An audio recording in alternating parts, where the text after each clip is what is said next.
О, играчи, какво става, бе? Какво става, хора? Аз съм Джак Спаро. Днес ще снимаме на Сампа Сан Андреас мултиплеер. Страхотна игра.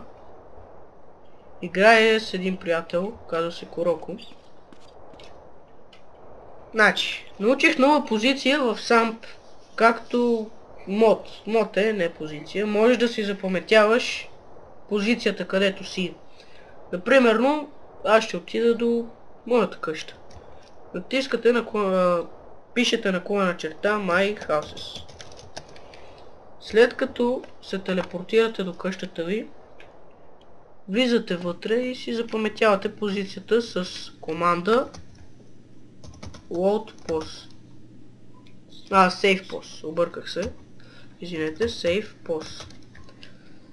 После пускате командата с Load Post.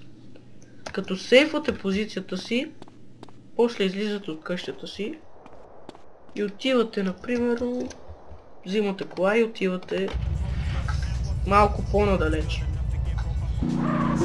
Ето.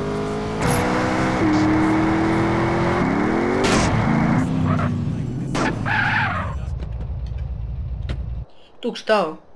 След като напишете после наклона черта Load Post и ето къде ви телепортира. До вашата къща. Страхотно е, защото така ще мога да се телепортирам направо до позицията, която искам, а не да взимам кола и да я търся из целия мап. Той е доста голям. Това беше от нас.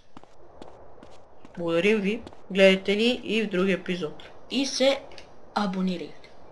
Благодарим ви, хора. Довиждане.